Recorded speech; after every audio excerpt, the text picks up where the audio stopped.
If Connie is the heart and soul of Love Your Sister, Jonno is the heart and soul of the Johnson family. Please make him welcome.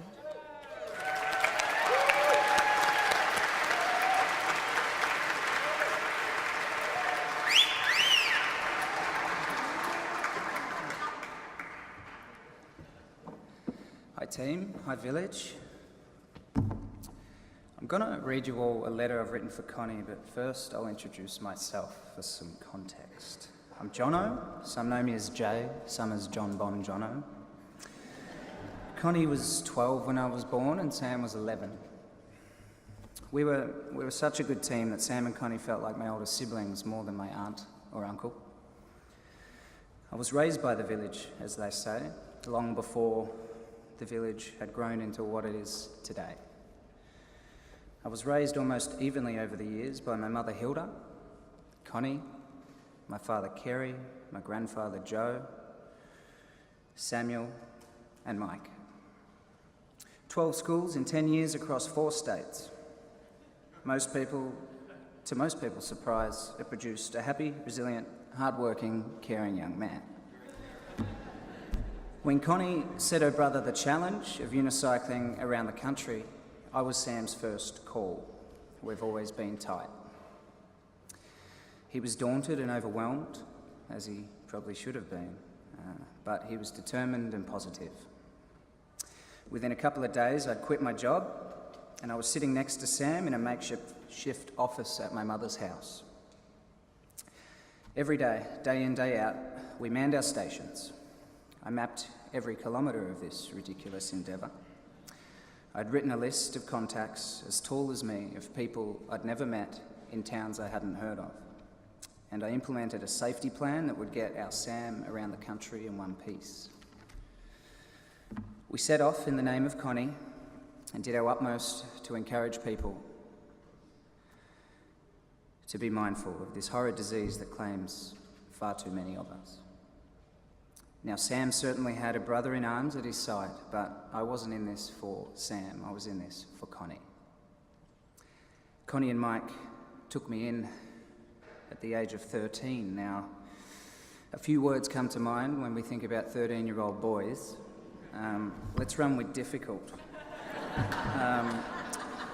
This was one of the countless times Connie had gone far beyond her role as an auntie to me. So I saw it as my duty, yet also my pleasure, to contribute to Connie's legacy. Now I'm going to read you a letter I wrote to Connie. It's quite personal. I've read it to the family once and I wrote it in the period of her passing. Connie, you introduced me to music, both horrible and magnificent. Dance tunes of the mid-90s. You would pick me up from after-school care, tell me it was time to put my elaborate outfit back into the dress-up box, and off would venture all about North Melbourne and the city. We even got arrested that one time. Obviously for something we didn't do, but we got arrested. We used to race each other. I loved racing her because, well, I loved racing you, Connie, because it felt like I had a chance at beating an adult at running. You see, you had your entire leg in a cast, and you lived on crutches.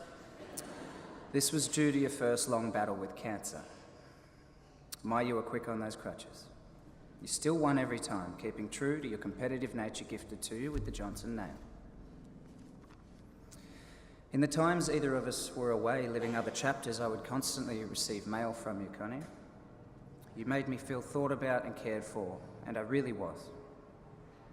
Every single line in every single letter was in a different colour from the one before it, showing care and your flair for stationery. You had a lifelong romance with stationery, and Mike, of course. From your quirky letter writing through to your title that you share with Em, published Queen of Scrapbooking. No wonder I'm creative. You always saw the person in front of you, not the person they had been in the past or the person you had heard they had become. You would give everyone the benefit of the doubt. I feel you had good teachers in this area, as Joe and Auntie Marg had big forgiving hearts too. Your listening skills were second to none. We are all going to have to work hard to give each other the time to be heard, now that we're missing you, Connie. You have shared your life with me and your learnings. You have brought us Willoughby, Hamilton, and the wonderful Mikey, 3 treasures that have and will continue to enhance the quality of humans in this family. They call you my auntie, but you have been my mother and my sister. I think that just means we're great friends. I used to get embarrassed by your laugh when I was young. Only you could laugh that hard, Con. The most infectious laugh I've come across to date, and I'm confident you'll hold that title until long after I'm gone. All things considered, you could be difficult to deal with. But after some thought on that matter, I think it's only ever felt difficult because you were pushing all of us to be the best versions of ourselves. You could see our potential better than we could. Thanks for showing us. That is truly something special to leave behind. With love and gratitude, your little nephew, Jay. Now, before I go, Connie wouldn't have it any other way. I have a group exercise I'd like you to all partake in. I feel it'll be quite cathartic, and at the very least, give Connie one last laugh. It's in the true love your sister style. If you could all repeat after me, on 3. Fuck cancer. 1, 2, 3. Fuck cancer! Thank you.